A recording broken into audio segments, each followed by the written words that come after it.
Hey, it's Chad Millman, co-host of the Favorites podcast on the Volume Podcast Network. Be sure to subscribe and rate and review all of our videos. Go below the volume on YouTube. The other Saturday matchup, the Patriots are visiting the Colts. This game's really interesting. The Colts are now 2.5-point favorites. I've seen crazy numbers for this line opening. Some places this line opened post-weekend. So not the look-ahead line, but post-weekend, Colts -1. And it's been bet up to 2.5. Foxhole. Let's hop on in. Foxhole. Let's jump in that foxhole. I can't wait for you to tell me we're fading Mac Jones again. Yeah, shocker. Mac Jones off of bye week. Love everything about this matchup for the Colts team. They're a dominant run team playing against a weaker run defense.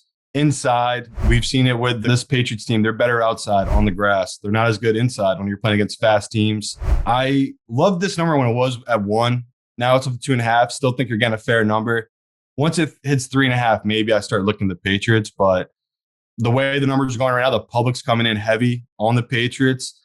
I just don't know if the books will get up there. Maybe enough professional money will come on the Colts and they'll bet it up. But I've been betting this Colts team all year. I've lost one of my bigger bets of the year on them in this exact situation, but I have to keep doing it. You're having a really, really low bar on this Colts team. Everyone's looking at, again, I feel like 90% of the media is Boston fans, but it's never ending talk about how good New England is, how the Patriots versus Buccaneers Super Bowl is a lock. They're the number 1 seed right now. I think they're frauds as the number 1 seed. I just don't buy this Patriots team.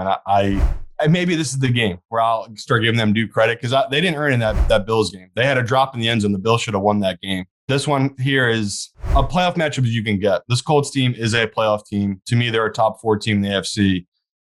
Let's see it. You're on the road with Mac. You can't hide him in this game. You're going to need him to make throws in this matchup. So as long as I'm getting under 3 with this home team and the Colts, I love this number.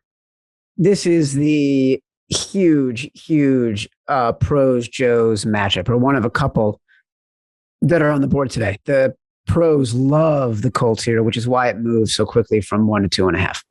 Yeah, and they're looking at the same thing I'm looking at on paper. You just have one of the more dominant offensive lines going against, again, Judon's been incredible. That's an edge player. Up the middle, this Patriots team is not what people think they are, so they can be ran on. So it is interesting, this matchup-wise, especially seeing how much money's coming on the Patriots. The line's moving against it.